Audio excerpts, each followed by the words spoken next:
They didn't discover Asia. They dismembered it. 7 colonial powers. 7 nations torn open. And the world was told it was civilization. What actually happened across Vietnam, Cambodia, Laos, Burma, Malaysia, Indonesia, and the Philippines is one of the most carefully buried stories in human history. And you are about to hear every single part of it. Before any European ship ever appeared on the horizon, Asia was not waiting to be saved. The Khmer Empire had already built Angkor Wat, a structure so advanced that engineers today still cannot fully explain how it was constructed. Vietnam's Lê dynasty ran one of the most sophisticated bureaucratic systems on Earth. The Majapahit Empire in Indonesia controlled trade routes stretching thousands of miles. The Sultanate of Malacca was so wealthy that Arab, Indian, Chinese, and Persian merchants all competed just to dock at its ports. The Philippines had its own writing system, its own legal codes, and its own gold. Burma sat on rubies, teakwood, and river systems that fed entire civilizations. These were not primitive lands waiting for guidance. These were empires, powerful, organized, and deeply rooted in centuries of self-governance. Then Portugal arrived. In 1511, Portuguese warships sailed into Malacca harbor and opened fire. Within days, one of the wealthiest trading cities on Earth was burning. The Portuguese didn't come to trade. They came to control. They seized the port, expelled the Malay Sultan, and turned it immediately into a taxation machine. Every ship passing through the Strait of Malacca now paid Portugal or faced destruction.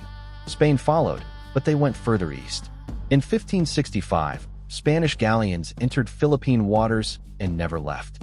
They brought soldiers, priests, and a system of forced conversion so thorough that by 1600, an archipelago with its own gods, its own languages, and its own thriving gold economy had been renamed after a Spanish king, Philip II. The Philippines, named after a man who never once set foot on its shores. Then came the Dutch, and what they did in Indonesia is almost too brutal to say out loud. The Dutch East India Company, the VOC, didn't just want trade. They wanted a total monopoly. And to get it, they committed what historians now call one of the earliest documented genocides in colonial history. In 1621, on the Banda Islands, the only place on Earth where nutmeg grew naturally, Dutch soldiers and hired mercenaries killed, enslaved, or expelled nearly the entire Bandanese population. 15,000 people. Gone. For spices. For nutmeg that European merchants wanted to sprinkle on their food at dinner parties. Let that fully land. The Dutch then built Batavia, present-day Jakarta, on top of a graveyard of Indonesian lives, and ruled the archipelago for over 300 years. Britain, meanwhile, was carving up Burma and Malaya with surgical precision. In 1786, the British seized Penang from the Malay Sultanate. By 1824, they were fighting their first war against Burma, marching red-coated soldiers up the Irrawaddy River, dismantling a kingdom that had stood for centuries. By 1885, they had taken the entire country. The last Burmese king was loaded onto a bullock cart and driven out of Mandalay Palace in the middle of the night. His kingdom erased, not defeated in a fair fight, ambushed by an empire that needed the teak, the rubies, and the rice. In Malaya, Britain constructed something even more insidious, a rubber and tin empire built on the backs of Tamil laborers shipped from India and Chinese workers brought in from the south. The Malay people watched their own land become a production machine for British industrialists in London who never once visited the plantations they were profiting from. France looked east and chose Vietnam, Cambodia, and Laos. In 1858, French warships bombarded Da Nang. By 1859, Saigon had fallen. France called it a mission civilisatrice, a civilizing mission. What it actually was a taxation system so extractive that Vietnamese peasants were taxed on salt, on alcohol, on every basic necessity of survival. The French didn't just take the land. They took the rice.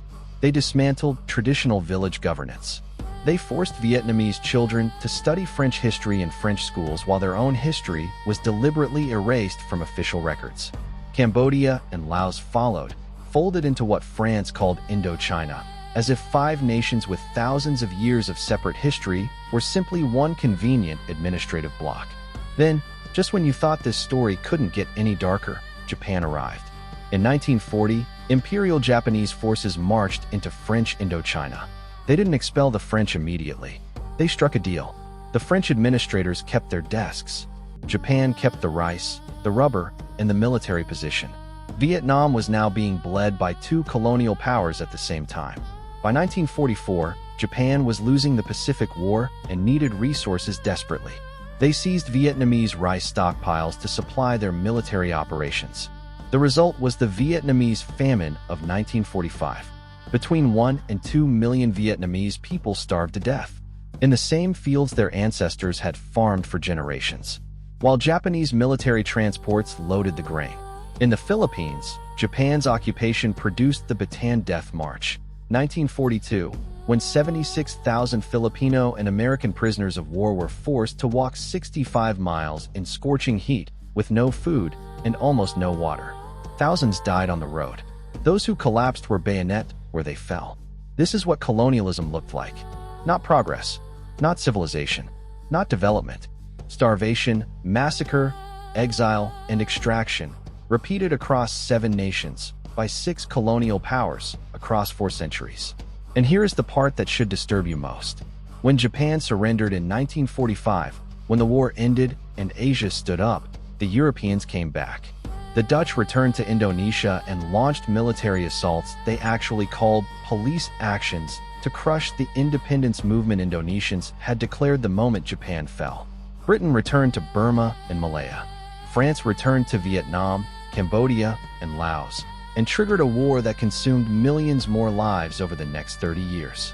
Indonesia won full independence in 1949, after 4 more years of armed resistance. Burma in 1948. The Philippines in 1946. Malaya in 1957. Vietnam, not until 1975. After the French. After the Americans. After generations of dead. Cambodia and Laos, caught in a Cold War that had nothing to do with them, suffered carpet bombing campaigns and genocides that grew directly from the fractures colonial rule had created. The scramble for Asia did not end with independence. Its consequences are alive right now, in poverty maps, in border conflicts, in governments still shaped by administrative lines drawn by men who never once visited the countries they were dividing on paper. 7 nations, 6 powers, for 100 years. And most people on this planet were never taught a single chapter of it in any classroom. Now we want to hear from you. Which country in Asia have you visited? Or which one is at the very top of your list? Drop it in the comments right now.